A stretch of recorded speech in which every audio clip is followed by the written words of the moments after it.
എന്ത് പണി വെച്ചാലും കാശ് കൊടുത്ത് കാണാൻ ആളുണ്ടെന്നുള്ള അണ്ണന്റെ ഒടുക്കലത്തെ കോൺഫിഡൻസിന്മേൽ പിറന്നതാണ് ജനനായകം എന്ന് പറയുന്ന ഈ സിനിമ.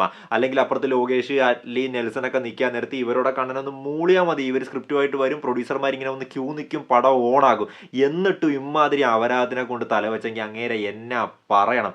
ഈ പടം ഒരു സംശയമില്ല TN തമിഴ്നാട് ഓവർസീസ് ഈ രണ്ട് മാർക്കറ്റ് ഒഴിച്ച് എല്ലായിടത്തും നിലം തൊടാതെ അമിട്ട് പോലെ പൊട്ടാനായിട്ടുള്ള എല്ലാ സാധ്യതകളും കാണുന്നുണ്ട്. പിന്നെ ഈ കഥയുടെ റൈറ്റ്സ് വാങ്ങിച്ചതിൻ്റെ കൂട്ടത്തിൽ തമൻ്റെ ആ മ്യൂസിക് റൈറ്റ്സും കൂടി ഇങ്ങോട്ട് വാങ്ങിച്ചിരുന്നെങ്കിൽ അനിരുദ്ധിനെ ഒഴിവാക്കിയിട്ട് കുറച്ചുകൂടി ബഡ്ജറ്റ് ലാഭിച്ചുകൊണ്ട് ആ പൈസ അണ്ണന് തന്നെ കൊണ്ടുപോകായിരുന്നു. AI സഹായത്തോടുകൂടി ചെറിയ രീതിയിലൊക്കെ തട്ടിക്കൂട്ടി ഈ പടം അങ്ങോട്ട് ഇറക്കാമായിരുന്നു.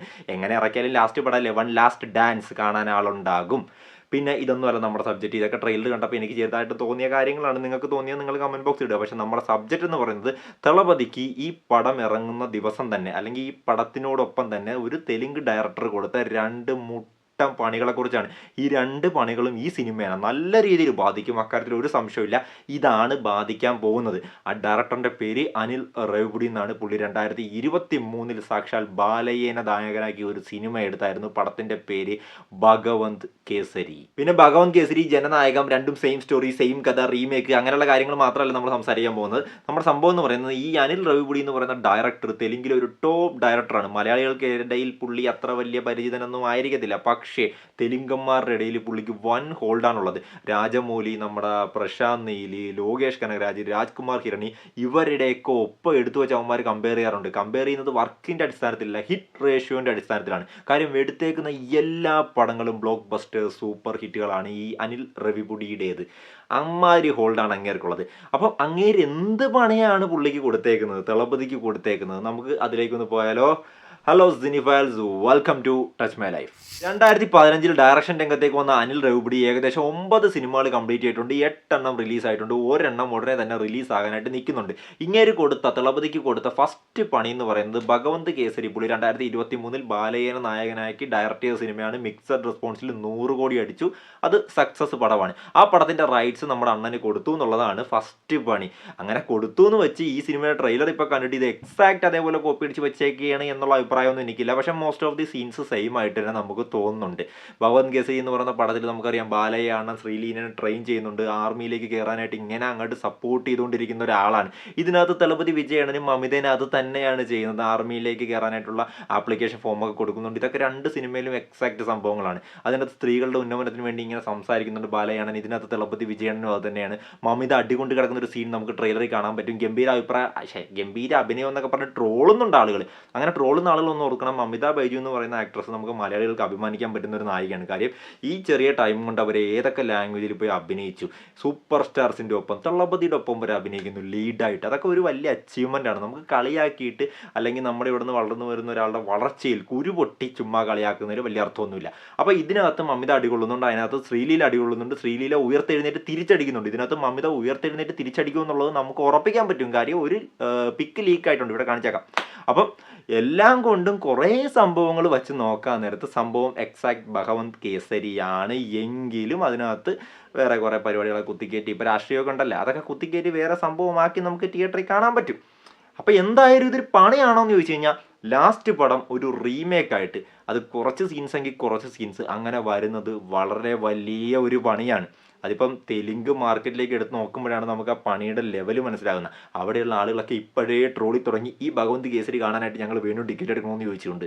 അപ്പം അമ്മാതിരി പണിയാണ്. തെലുങ്ക് മാർക്കറ്റ് ഹ്യൂജാണ്. തളപതിയുടെ ലാസ്റ്റ് പടത്തിൽ ആ ഒരു ഹ്യൂജ് മാർക്കറ്റ് പിടിക്കാൻ പറ്റിയില്ലെങ്കിൽ എന്താണ് സംഭവിക്കാൻ പോകുന്നത്? ബോക്സ് ഓഫീസ് കളക്ഷനിൽ നല്ല ഇടിവ് വരും.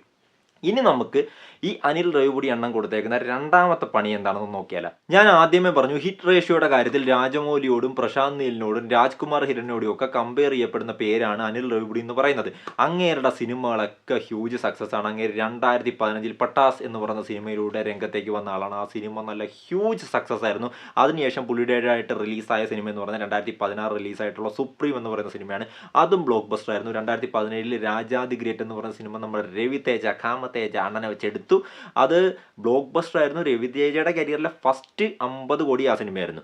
അതിനുശേഷം F2 ഫൺ ആൻഡ് ഫ്രസ്ട്രേഷൻ എന്ന് പറഞ്ഞ സിനിമ 2019 എന്തോ ആണ് എടുക്കുന്നത്. അത് നമ്മുടെ നാഗാർജുനല്ല വെങ്കടേഷിനെ നായകനാക്കിയാണ്. അപ്പോൾ അത്ര വലിയ സ്റ്റാർ പവർ ഒന്നും ഇല്ലാത്ത വെങ്കടേഷിന് ഫസ്റ്റ് 100 കോടി സമ്മാനിക്കാനും അനിൽ റവിപുടിനെ കൊണ്ട് സാധിച്ചു. ആ സിനിമയ്ക്ക് നല്ല ഫോളോവിങ് അവിടെയുണ്ട്. അതിനുശേഷം 2020 സൂപ്പർ സ്റ്റാർ മഹേഷ് ബാബുവിനെ നായകനാക്കി സരിലേരി നീക്കുവാരു അങ്ങനെ ഒരു പടം എടുത്തു. അത് 200 കോടി ക്ലബിലേക്ക് കയറി. അങ്ങനെ രവി അണ്ണൻ 200 കോടി ക്ലബും സ്വന്തമാക്കി. അതിനുശേഷം പുള്ളി നമ്മുടെ ഈ ഫൺ ആൻഡ് ഫ്രസ്ട്രേഷൻ്റെ 2ാം ഭാഗം F3 അത് ഡയറക്റ്റ് ചെയ്തു. അത് ഇറക്കി, അതും 100 കോടി വാരി. 2023 ഭഗവന്ത് കേസരി ഇറക്കി, അതും 100 കോടി വാരി. അതിനുശേഷം 2025 വീണ്ടും വെങ്കടേഷിനെ നായകനാക്കി സംക്രാന്തി വസ്തുന്നം എന്ന് പറയുന്നൊരു സിനിമ റിലീസ് ചെയ്ത് കഴിഞ്ഞ വർഷം ഏകദേശം പൊങ്കലിന് തന്നെയാണ്. കഴിഞ്ഞ വർഷം ആയല്ല, 2025 2026 ആയതൊന്നും ഓർമ്മയില്ല ഗൈസ്. എല്ലാം ഒരു എന്താ പറയുക, അങ്ങനെ പോട്ടെ. അപ്പോൾ 2025 പൊങ്കലിന് സംക്രാന്തിക്ക് റിലീസ് ചെയ്തു. ആ സിനിമ ഹ്യൂജ് സക്സസ് ആണ്. അതായത് തെലുങ്ക് ഭാഷയിൽ മാത്രം, തെലുങ്കിലൊരു റീജിയണൽ സ്റ്റാറിനെ വച്ച് ഇറക്കിയിട്ട് ആ സിനിമ 250 to 300 കോടിക്കിടയിൽ ബോക്സ് ഓഫീസിൽ വേൾഡ് വൈഡ് വാരി എന്ന് പറയുമ്പോൾ ഈ ഡയറക്ടർ നിസാരക്കാരനാണോ? ഇനി ഇങ്ങനെ ദളപതിക്ക് കൊടുത്തേക്കുന്ന പണിനെ കുറിച്ച് കൂടി പറയാം. ഇത് പുള്ളിയുടെ 8 സിനിമകൾ ഞാനിപ്പോൾ പറഞ്ഞു കഴിഞ്ഞു. 9ാമത്തെ ഒരു സിനിമ ഇറങ്ങാൻ പോകുന്നുണ്ട്. അത് ഇറങ്ങാൻ പോകുന്നത് ജനനായകത്തിൻ്റെ കൂടെയാണ്. ഏകദേശം 2 സിനിമ ദിവസം കഴിയുമ്പോൾ ജനുവരി 12-ാം തീയതി റിലീസാണ്. ഞാൻ നോക്കി വായിക്കാൻ കേട്ടോ. മന ശങ്കര വരപ്രസാദ ഗാരു എന്ന് പറയുന്ന സിനിമയാണ്. നമ്മുടെ ചിരഞ്ജീവി ഗാരുവാണ് ഇതിനകത്ത് നായകനായിട്ട് വരുന്നത്. വെങ്കടേഷിനെ നായകനാക്കി 250 കോടിക്ക് മുകളിലൊക്കെ കളക്ട് ചെയ്യാൻ പറ്റുമെങ്കിൽ ചിരഞ്ജീവി വെങ്കടേഷിനേക്കാൾ ഒരുപാട് മാർക്കറ്റുള്ള നടനാണ്. ആ നടനെ വച്ചിട്ട് ഈ ഡയറക്ടർ ഒരു പടം ഇറക്കാൻ നേരത്ത് 100% സക്സസ് റേഷ്യോ ഉള്ള ഈ ഡയറക്ടർ ഒരു പടം ഇറക്കാൻ നേരത്ത് നമ്മൾ പേടിക്കണ വേണ്ടേ?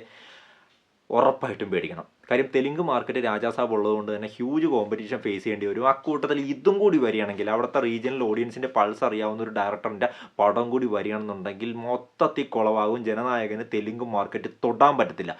ഓൾറെഡി ഭഗവന്ത് കേസരിയുടെ റീമേക്ക് ആയതുകൊണ്ട് തെലുങ്കന്മാർ ട്രോളി തുടങ്ങിയിട്ടുണ്ട്.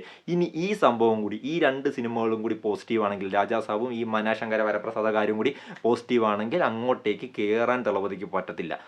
അപ്പോൾ ഇത് 2 മുട്ടം പണികൾ തന്നെയാണ്. അക്കാര്യത്തിൽ ഒരു സംശയമില്ല. ദളപതിയുടെ ജനനായകൻ ലാസ്റ്റ് സിനിമയ്ക്ക് വില്ലനായിട്ട് വന്നേക്കുന്നത് ഡയറക്ടർ അനിൽ റവിപുടി. ഇതെൻ്റെ ഒരു അഭിപ്രായമാണ്.